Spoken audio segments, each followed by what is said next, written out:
ಕನ್ನಡ ನುಡಿಮುತ್ತುಗಳು. ಇದನ್ನು ಕೇಳಿ. ನೀನು ಬಿದ್ದೆಯೆಂದು ಲೋಕವೇ ನಗುತ್ತದೆ. ನೀನು ಎದ್ದರೆ ಅದೇ ಲೋಕ ಬಾಯಿ ಮುಚ್ಚುತ್ತದೆ. ಅವರಿವರ ಮಾತಿಗೆ ಕಿವಿಯಾಗದೆ ಪ್ರಯತ್ನವನ್ನೇ ನಿನ್ನ ದಿನಚರಿಯನ್ನಾಗಿಸು. ಲೋಕದ ಬಾಯಿ ಮುಚ್ಚಿಸು. ಮನುಷ್ಯ ಕುಗ್ಗುವುದು ಎರಡೇ ಕಾರಣಕ್ಕಾಗಿ. ಒಂದು, ನಂಬಿದವರೇ ತನ್ನ ಭಾವನೆಗಳೊಂದಿಗೆ ಆಟ ಆಡಿದಾಗ. ಎರಡು, ತಾನು ನಂಬಿದವರೇ ತಮ್ಮ ಅವಶ್ಯಕತೆ ಮುಗಿದ ಮೇಲೆ ಬಿಟ್ಟು ಹೋದಾಗ. ಪ್ರಾರ್ಥನೆ ಮತ್ತು ನಂಬಿಕೆ ಕಣ್ಣಿಗೆ ಕಾಣಿಸದಿರಬಹುದು, ಆದರೆ ಅಸಾಧ್ಯವಾದುದನ್ನು ಸಾಧ್ಯವಾಗಿಸುವ ಶಕ್ತಿ ಎರಡಕ್ಕೂ ಇದೆ. ಬದುಕೆಂಬ ದೋಣಿ ಸಮನಾಗಿ ಸಾಗಬೇಕೆಂದರೆ ನಾವಿಕನ ಮನಸ್ಥಿತಿ ತಾಳ್ಮೆಯಿಂದ ಇರಬೇಕು. ಅತಿಯಾಗಿ ತಿನ್ನುವುದು ಆರೋಗ್ಯಕ್ಕೆ ಕುತ್ತು ನೋಡಯ್ಯ, ಅತಿಯಾಗಿ ಮಾತನಾಡುವುದು ಸಂಬಂಧಕ್ಕೆ ಕುತ್ತು ನೋಡಯ್ಯ, ಅತಿಯಾಗಿ ಆಸೆ ಪಡುವುದು ಸಂತೋಷಕ್ಕೆ ಕುತ್ತು ನೋಡಯ್ಯ, ಅತಿಯಾದ ಸಲುಗೆಯು ಸ್ನೇಹಕ್ಕೆ ಕುತ್ತು ನೋಡಯ್ಯ, ಅತಿಯಾದದ್ದು ಎಲ್ಲವೂ ತೊಂದರೆ ತಂದುಕೊಡುತ್ತೆ ನೋಡಯ್ಯ. ಮದುವೆ ಅಂದರೇನು? ನಾ ತಿಳಿದಂತೆ ಮದುವೆ ಅಂದರೆ ವಯಸ್ಸಿಗೆ ಬಂದ ಗಂಡು ಮಗುವನ್ನು ಹೆತ್ತವರು ನಿಭಾಯಿಸಲು ಸಾಧ್ಯವಾಗದಿದ್ದಾಗ ಒಬ್ಬ ಬುದ್ಧಿವಂತ ಹೆಣ್ಣು ಮಗುವಿಗೆ ದತ್ತು ಕೊಡುವ ಪ್ರಕ್ರಿಯೆಗೆ ಮದುವೆ ಎಂದು ಕರೆಯುತ್ತಾರೆ. ಇದು ನಿಜವೇ? ಜೀವನದ ಕೆಟ್ಟ ಸಂಗತಿ ಎಂದರೆ ಸಮಯ ಮೀರಿದ ನಂತರ ಜ್ಞಾನೋದಯ ಆಗುವುದು. ಯಾರನ್ನೂ ನಂಬಿ ಭೂಮಿಗೆ ಬಂದಿಲ್ಲ ಅಂದ ಮೇಲೆ ಯಾರನ್ನೂ ನಂಬಿ ಜೀವನ ನಡೆಸುವ ಅವಶ್ಯಕತೆ ಇಲ್ಲ.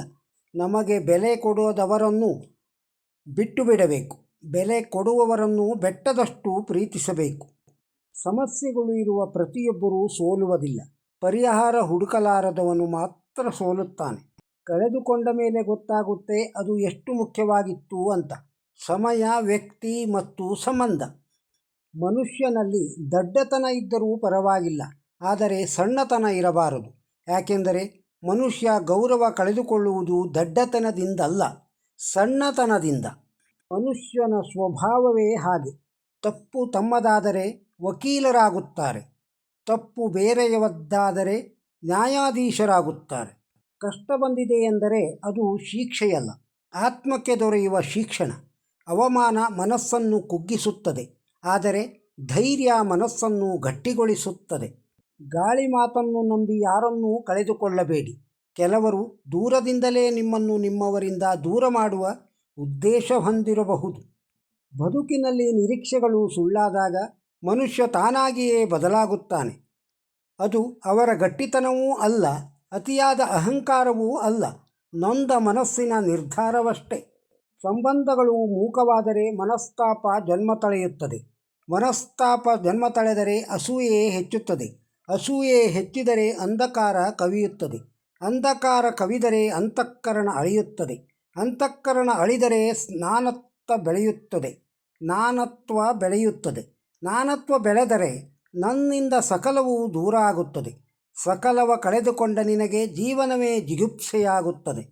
ಯಾವ ಭೂಮಿಗಾಗಿ ಮಹಾಭಾರತದಲ್ಲಿ ಯುದ್ಧ ನಡೆದಿತ್ತೋ ಆ ಭೂಮಿ ಇಂದಿಗೂ ಅಲ್ಲಿಯೇ ಇದೆ.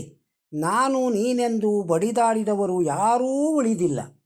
ಒಮ್ಮೊಮ್ಮೆ ಮಾತಿಗೆ ಮಾತೇ ಉತ್ತರ, ಕೆಲವೊಮ್ಮೆ ಮಾತಿಗೆ ಮೌನವೇ ಉತ್ತರ, ಇನ್ನೊಮ್ಮೆ ಮಾತಿಗೆ ನೋಟವೇ ಉತ್ತರ, ಮಗದೊಮ್ಮೆ ಮಾತಿಗೆ ನಗುವೇ ಉತ್ತರ. ಎಲ್ಲ ಮೀರಿದಾಗ ನಿರ್ಲಕ್ಷ್ಯವೇ ತಕ್ಕ ಉತ್ತರ. ಜಾಣ್ಮೆಯಿಂದ ಬದುಕಬೇಕಾದರೆ ಲೋಕದ ಜ್ಞಾನ ಇಲ್ಲದಿದ್ದರೂ ಪರವಾಗಿಲ್ಲ, ಲೋಕಲ್ ಜ್ಞಾನ ಇರಬೇಕು. ಈ ಕಲಿಯುಗದಲ್ಲಿ ಸತ್ಯ ನಿಷ್ಠೆಯಿಂದ ಬದುಕುವುದಕ್ಕಿಂತ ಹೆಚ್ಚಾಗಿ ಸಹನೆಯಿಂದ ಬದುಕುವುದೇ ಅನಿವಾರ್ಯವಾಗಿದೆ. ಅರ್ಜುನ ಕೇಳುತ್ತಾನೆ, ಎಲ್ಲವೂ ಹಣೆ ಬರಹದಲ್ಲಿ ಬರೆದಿದ್ದಾರೆ ಅಂದ ಮೇಲೆ ಪ್ರಯತ್ನಪಟ್ಟು ಫಲವೇನು ಎಂದು. ಭಗವಾನ್ ಶ್ರೀಕೃಷ್ಣ ಉತ್ತರಿಸುತ್ತಾನೆ, ಯಾರಿಗೆ ಗೊತ್ತು ಪ್ರಯತ್ನಪಟ್ಟರೆ ಸಿಗುತ್ತದೆ ಎಂದು ಹಣೆ ಬರಹದಲ್ಲಿ ಬರೆದಿದ್ದರೆ. ಪ್ರಯತ್ನಂ ಸರ್ವಸಿದ್ಧಿ ಸಾಧನಂ. ಬರೇ ಮಾತಿಗಷ್ಟೇ ನಿಯತ್ತು ಸೀಮಿತವಾಗಿರಬಾರದು, ನಡೆದುಕೊಳ್ಳುವ ರೀತಿಯಲ್ಲಿಯೂ ಕೂಡ ನಿಯತ್ತು ಇರಬೇಕು. ತುಟಿಗೆ ತುಪ್ಪ ಸವರಿ ತುತ್ತಿಗೆ ವಿಷ ಬೆರೆಸಿ ಮಾತಿನಲ್ಲೇ ಸ್ವರ್ಗಕ್ಕೇರಿಸಿ ವಾಸ್ತವದಲ್ಲಿ ನರಕ ತೋರಿಸುವ ಹೀನ ಮನಸ್ಥಿತಿಯ ಜಗತ್ತು ಇದು. ನಮ್ಮ ಬದುಕೇ ಒಂದು ಹೋರಾಟ. ಈ ಹೋರಾಟದಲ್ಲಿ ನಾವು ಮಾಡುವ ಕಾರ್ಯವನ್ನು ಪ್ರಾಮಾಣಿಕವಾಗಿ ಮಾಡಬೇಕು. ಏನು ಆಗಬೇಕೋ ಅದು ಆಗೇ ಆಗುತ್ತದೆ. ಇತರರ ಸಂಗತಿಗಳನ್ನೆಲ್ಲ ನಮ್ಮೆದುರು ಬಂದು ಹೇಳುವವರು ನಮ್ಮ ವಿಚಾರವನ್ನು ಇನ್ನೊಬ್ಬರಿಗೆ ತಲುಪಿಸುತ್ತಾರೆ ಎಂಬ ಎಚ್ಚರದಲ್ಲಿ ವ್ಯವಹರಿಸೋಣ. ಬೇವು ಬಿತ್ತಿದರೆ ಮಾವು ಸಿಗಲು ಸಾಧ್ಯವೇ? ಬದುಕಲ್ಲಿ ಒಳಿತಾಗಬೇಕೆಂದರೆ ಒಳಿತನ್ನೇ ಮಾಡಬೇಕು. ಈ ಭೂಮಿಯ ಮೇಲೆ ನಗುವ ಮುಖಗಳಿಗಿಂತ ತಮ್ಮ ನೋವನ್ನು ಮರೆಮಾಚಿ ನಗುತ್ತಾ ಬದುಕುವ ಮುಖಗಳೇ ಹೆಚ್ಚು. ಪ್ರತಿಯೊಂದಕ್ಕೂ ಸೌಂದರ್ಯವಿರುತ್ತದೆ, ಆದರೆ ಅದನ್ನು ಕಾಣುವ ಕಣ್ಣು ಎಲ್ಲರಿಗೂ ಇರುವುದಿಲ್ಲ. ಆತುರದ ನಿರ್ಧಾರ ಬದುಕನ್ನು ಬೆಂಕಿಗೆ ತಳ್ಳುತ್ತದೆ. ಅರಿತು ಮಾಡುವ ನಿರ್ಧಾರ ಬದುಕಿಗೆ ಬೆಳಕನ್ನು ತೋರುತ್ತದೆ. ನಂಬಿಕೆ, ತಾಳ್ಮೆ ನಿಮ್ಮಲ್ಲಿದ್ದರೆ ಅದರ ಫಲ ಮುಂದೊಂದು ದಿನ ಸಿಹಿಯನ್ನು ನೀಡುತ್ತದೆ. ಸಾಧನೆಗೆ ಮಹಾಬುದ್ಧಿವಂತಿಕೆಯೇನೂ ಬೇಕಾಗಿಲ್ಲ. ಹಿಡಿದ ಕೆಲಸವನ್ನು ಕೈ ಬಿಡದಿರುವ ಹಠವೊಂದಿದ್ದರೆ ಸಾಕು. ಮೂರ್ಖತನ ಮತ್ತು ಬುದ್ಧಿವಂತಿಕೆ ನಡುವಿನ ವ್ಯತ್ಯಾಸವೆಂದರೆ ಬುದ್ಧಿವಂತಿಕೆಗೆ ಮಿತಿ ಇರುತ್ತದೆ, ಮೂರ್ಖತನಕ್ಕಲ್ಲ. ಎಲ್ಲಿಯವರೆಗೆ ಮನುಷ್ಯನು ಇತರರ ಅಭಿವೃದ್ಧಿಯ ಬಗ್ಗೆ ಅಸೂಯೆ ಪಡುತ್ತಾನೆ, ಅಲ್ಲಿಯವರೆಗೂ ಅವನು ಸುಖ, ಶಾಂತಿ ಮತ್ತು ಸಂತೋಷವನ್ನು ಅನುಭವಿಸಲು ಸಾಧ್ಯವೇ ಇಲ್ಲ. ಬಾಂಧವ್ಯ ಹೆಚ್ಚಾದಾಗ ಕೆಟ್ಟದ್ದು ಕಾಣಿಸುವುದಿಲ್ಲ ಮತ್ತು ದ್ವೇಷ ಹೆಚ್ಚಾದಾಗ ಒಳ್ಳೆಯದು ಕಾಣಿಸುವುದೇ ಇಲ್ಲ. ಅವಶ್ಯವಿಲ್ಲದ ಮಾತಿಗಿಂತ ಮೌನವೇ ಉತ್ತಮ. ಗೌರವ ಎನ್ನುವುದು ಕನ್ನಡಿ ಇದ್ದಂತೆ. ಅದನ್ನು ಬೇರೆಯವರಿಗೆ ಹೆಚ್ಚು ತೋರಿಸಿದಷ್ಟು ಹೆಚ್ಚು ಪ್ರತಿಫಲನವಾಗುತ್ತದೆ. ಇರಬೇಕು ಸ್ವಲ್ಪವಾದರೂ ಹಣ, ಇಲ್ಲದಿದ್ದರೆ ತಿರುಗಿಯೂ ನೋಡರು ನಮ್ಮನ್ನು ಜನ. ಈ ಜಗತ್ತಿನಲ್ಲಿ ಯಾರೂ ಯಾರನ್ನೂ ತಿದ್ದಲು ಸಾಧ್ಯವಿಲ್ಲ.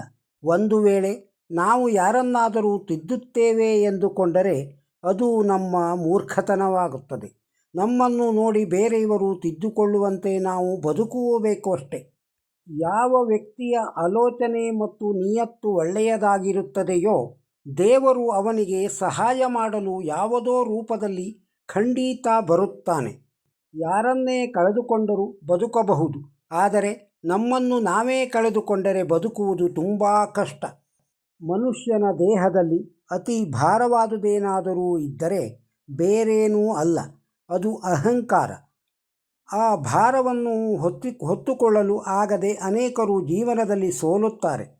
ಯಾರು ಅದನ್ನು ಹೊತ್ತುಕೊಳ್ಳುವ ಬದಲು ತೆಗೆದು ಪಕ್ಕಕ್ಕಿಡುತ್ತಾರೋ ಅವರು ಜೀವನದಲ್ಲಿ ಗೆಲ್ಲುತ್ತಾರೆ. ಮನಸ್ಸಿಟ್ಟು ಮಾಡಿದ ಕೆಲಸ, ಕಷ್ಟಪಟ್ಟು ದುಡಿದ ಹಣ, ಹಲವರೊಂದಿಗೆ ಹಂಚಿ ತಿನ್ನುವ ಗುಣ, ಭಕ್ತಿಯಿಂದ ಮಾಡುವ ದೇವರ ಆರಾಧನೆ ಇವೆಲ್ಲವೂ ನಮ್ಮನ್ನು ಎಂದಿಗೂ ಕೈ ಬಿಡುವುದಿಲ್ಲ. ಮನುಷ್ಯ ಬೆಳೆಯುವುದು ಯಾರ ಆಶೀರ್ವಾದ, ಯಾವ ಹರಕೆಗಳಿಂದಲೂ ಅಲ್ಲ, ಸ್ವಪ್ರಯತ್ನ ಮತ್ತು ತನ್ನ ನಡೆನುಡಿಗಳಿಂದ ಮಾತ್ರ. ನುಡಿಮುತ್ತುಗಳನ್ನು ತಾವು ಕೇಳಿದ್ದೀರಿ. ನಿಮಗೆ ಇಷ್ಟವಾಗಿದ್ದರೆ ಒಂದು ಲೈಕ್ ಕೊಡಿ, ಇದನ್ನು ಇತರರಿಗೂ ಶೇರ್ ಮಾಡಿ, ಹಾಗೂ ಈ ವಿಡಿಯೋದ ಬಗ್ಗೆ ತಮ್ಮ ಅಭಿಪ್ರಾಯವನ್ನು ಕಾಮೆಂಟ್ ಬಾಕ್ಸ್ನಲ್ಲಿ ತಿಳಿಸಿ. ನಮ್ಮ ಚಾನಲ್ಗೆ ಸಬ್ಸ್ಕ್ರೈಬ್ ಆಗದೇ ಇದ್ದರೆ ಸಬ್ಸ್ಕ್ರೈಬ್ ಆಗಿ. ನಮಸ್ಕಾರ.